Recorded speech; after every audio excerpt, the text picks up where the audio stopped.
twaganiraga muri iyi video ya mbere yo kuri Pasika Abatesalonika ba mbere igice cya 4 umurongo wa 13. Reka dukomeze ku murongo wa 14 mwiyumvire ngo niba twizera Yesu ko yapfuye kandi akazuka, ni nako basinziriye mu rupfu bapfiriye muri Yesu, bari muri Yesu birumvikana ko Imana izabazura bakabana nawe iteka ryose hehe mu bwami bw'Imana. Umurongo wa 16 ugakomeza uti abapfiriye muri Yesu bazazuka. Wa 17 ugakomeza uti bityo bazabana n'umwami Yesu iteka ryose. Wa 18 umurongo wa 18 igice cya 4 Abatesalonika ngo kubw'ibyo rero mukomeze guhumurizanya ayo magambo muyabwirana, mukomeze guhana ihumure, mwihanganishanye mubwirana amagambo meza ku bari muri Yesu Kristo, bibamaremo agahinda, bibamaremo ishavu, ntimuhore mu gahinda n'ishavu ku muntu wagiye ari muri Yesu. Imana ishimwe, mwarabimenye ko yari muri Yesu, Imana ishimwe. Ariko n'uwo mutamenye ibye ko yari muri Yesu atari muri Yesu, ibyo ngibyo ntiwabimenya. Ibibanziriza urupfu biraduhishwe, kuko nuriya wari ku musaraba iburyo ayo mahirwe yarayakiriye, kandi abantu benshi ntibabimenye. Aravuze gusa ngo ni umunyabyaha upfuye nk'abandi bose, ariko we yahise yakira Yesu, yamenye Yesu muri ruhande, aramwakira, ajyanwa mu gihugu, muri paradizo, mu gihugu cyo mu ijuru. Bivuga ngo rero abapfuye bo mu muryango wawe, abavandimwe bawe, ababyeyi bawe, abana bawe, rwose agahinda kawe nikagabanyuke n'ishavu ryawe, kuko ntuzi uko byagenze. Niba utari waranababwiye Yesu uri mu makosa kandi wari umuzi, ariko ntabwo uzi uko byagenze kuri ya saha iganisha mu gusinzira, iganisha muri koma. Kubera iki? Kubera ko uriya munyabyaha w'uburyo bwa Yesu yahishukiwe ko Yesu amuri ruhande, arihana, aramwemera, aratura, asaba imbabazi, arazihabwa, kandi ahabwa isezerano ko mu kanya gatoya ari bujye mu gihugu cyo mu ijuru. N'umuntu wese rero uri kuva mu mubiri, twabyita amatakirangoyi, tutabyita amatakirangoyi, ariko burya Imana ibiri iruhande rwe, Yesu aba iruhande rwe mu buryo bw'abamarayika be. Ntabwo tuzi uko bigenda. Hari igihe ahishukirwa muri cya gihe kibanziriza kujyamo, tudahari ntitubimenye. Wenda wari uhari akumva ijambo avuze yabimenya, ariko igihe se nta muntu uhari. Ubwo umuhamya wabyo ni Imana yabwiye ko yemeye ko atsinzwe n'ibyaha bye, ko asabye imbabazi. Yego, ntabwo turi kwigisha abantu ngo bajye bacungira kuzemera Yesu ku mwanya ku munota wa nyuma mu buryo bw'amatakirangoyi. Oya, bikore nonaha uyu munsi, wemere Yesu, wemere ibyaha byawe, umusabe imbabazi araziguha, utangire ukorere Yesu umuhamye. Ndutegereze kuzakora isengesho ry'amatakirangoyi ari uko ugiye gusinzira kuvanwa mu mubiri. Iyo mibare ntabwo rwose ari myiza, kuko ishobora kuba imibare nk'iyuriya wari ibumoso ku musaraba, ibumoso bwa Yesu. Ntabwo byamugendekeye neza. Niba yarategereje kuzihana ari uko agiye gupfa, byamugendekeye nabi. Ubwo rero icyo ngusaba nanjye ndakibwiriza, ni ugukora imirimo myiza hakiri kare yo muri Yesu. Ngahamya Yesu ubu ngubu guhera nonaha, ngafata inzira ya Yesu yo kumuhamya mu mutima wanjye, mu kanwa kanjye, mu bitekerezo byanjye, mu ngeso zanjye, mu mirimo yanjye hakiri kare. Kubera iki? Kuko isezerano ari ryiza cyane ku muntu ugenza atyo, abikiwe tubikiwe ubugingo budashira. Abari muri Yesu babikiwe ubugingo budashira. Nanjye ndifuza gukomeza kuba muri Yesu, gukora ibyo ashima n'ibyo ashaka, kubera ko nzi ko imbere hari ubugingo budashira. Noneho rero ngo niba twizera ko Yesu turabyizeye ko yapfuye, kandi ngo niba twizera ko yazutse turabyemera ko yazutse pe. Ngo ni nako basinziriye abapfiriye muri Yesu, bari muri Yesu nabo bazazurwa bakibona ari bazima. Kuzuka mu by'ukuri bivugwa kubera kugaragazwa kuri muzima.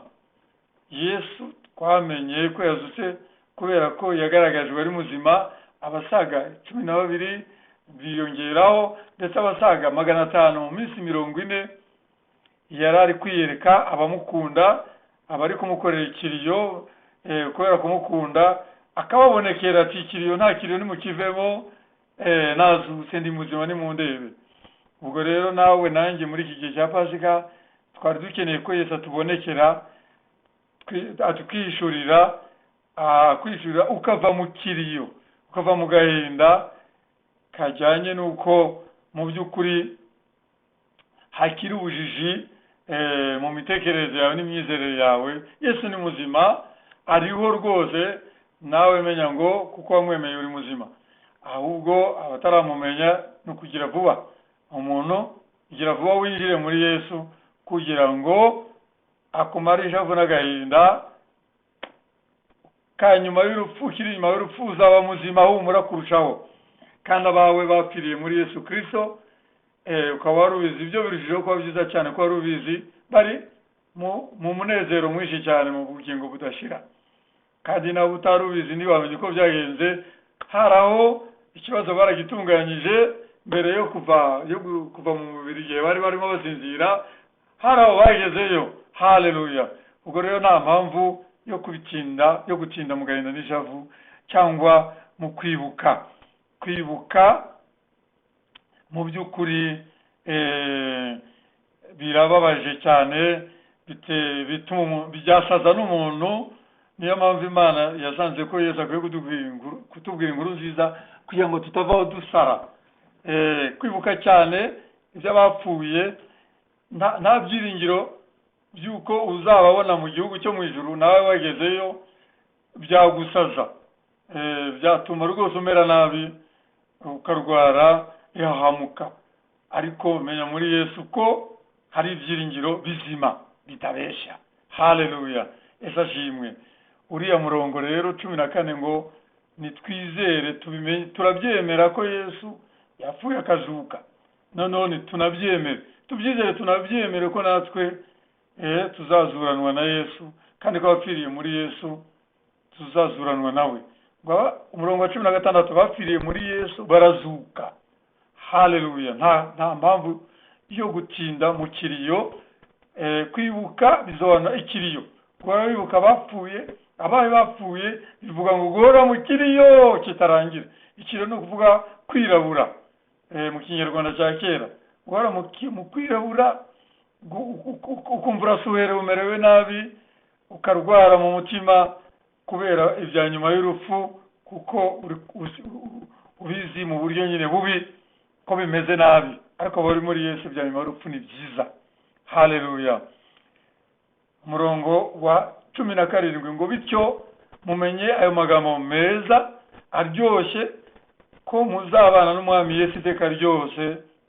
Abari muri Yesu igihe mwavuye muri uyu mubiri, abavuye muri uyu mubiri byitwa ngo gusinzira cyangwa gupfa, urupfu rwo ari rwo rwose. Umuntu yapfuye urw'ikirago cyangwa rwitwa ngo urw'impanuka cyangwa yishwe, nta kibazo, byose ni urupfu. Birangana. Umuntu ajyanwa n'abamarayika. Haleluya! bakamujyana muri paradiso no mu bwami bw'Imana, kubana na Yesu n'abera bose bamaze kugerayo, abagize amahirwe bagezeyo. Umurongo wa 18 ngo mujye mubwirana aya magambo meza, mukomezanye, muhumurizanye. Haleluya. Muri ibi bihe by'uyu muco cyangwa se itegeko ryo kwibuka abacu batuvuyemo, nibyo byadufasha byonyine ni ukwibuka mu by'ukuri Pasika ya Yesu. Ikitubwira itubwira kuzuka, itubwira kujyanwa mu bwami bw'Imana. Umuntu avuye mu mubiri, noneho bigatuma indwara twari turwaye mu mutima y'agahinda n'ishavu ituvamo, tukoroherwa ndetse tukaba bazima kuko tugize ibyiringiro bizima, nuko tukagubwa neza tukiri muri uyu mubiri, nubwo twahombye abacu bagiye, kuko buye tuba tubahombye, ariko bo ntabwo bahombye, bungutse, babonye ubugingo budashira. Nuko rero ubwo batahombye, natwe twibitsindaho, nitwemere yuko kwicwa kw'abacu byabayeho, n'ubundi gupfa bikaba bigihari. Urupfu nirwo rwica, ruracyahari n'ubu ruracica, n'uyu munsi wa none rwishe. Ba nyiri umuntu ni ukuvuga abo muri uwo muryango bakeneye guhumurizwa, kwihanganishwa, kubwirwa amagambo meza, ariko amagambo meza aba muri Yesu gusa, yo gufasha umuntu wapfushije uwe, watakaje wabuze uwe, nta handi aba ni muri Yesu. Njye niko mbizi, niko na Bibiliya bimbwira mu Isezerano Rishya cyane cyane, nubwo mu Isezerano rya kera Daniel yabihishukiwe mu gice cya 12, ariko ntibyakomeje kuvugwa cyane ngo abantu bose bigere ku isi yose bimenyekane. Ariko mu gihe cy'Umwami Yesu na nyuma ye, abigishwa be, intumwa ze zarabyamamaje, tubisanga muri Bibiliya. Nitwihangane muri Yesu Kristo, turahishiwe abari muri Yesu. Tugomba kubwirana aya magambo muri iki gihe cyitwa kwibuka, kiri mu Banyarwanda bose, imbere mu gihugu n'inyuma, b'amoko yose niko navuga. Ariko Abanyarwanda mukeneye kubibwirwa muri ubu buryo bwanditse mu rwandiko rwa mbere rw'Abatesalonike, igice cya 10 umurongo wa 13 kugeza kuri 18. Mukeneye kubibwirwa muri ubwo buryo. Pasika ikeneye kuvugwa muri ubwo buryo bw'uko ijyana, urupfu rwa Yesu rujyana no kuzuka. Bikaba bishaka kuvuga ngo no gupfa kwacu kujyana, turi muri Yesu, turi muri Yesu, bijyana no kwimurwa, tukavanwa muri uyu mubiri tujya aho Yesu ari mu bwami bwe. Tuzaba tugaragazwa mu gihe gikwiye, ari byo byitwa umuzuko, ko turi bazima. Ariko n'ubundi tutaragaragazwa, kuzuka kutaragaragazwa, abariyo ni bazima. Natwe rero abari muri uyu mubiri tugomba kubimenya ngo abari muri Yesu turi muri uyu mubiri turi bazima. Turi bazima pe, ariko tuzarushaho kuba bazima mu gihe gikwiye. Mu gihe gikwiye ni vuba cyangwa bitinze, ariko bigomba kunyura mu rupfu. Mu Bakorinto ba mbere igice cya 15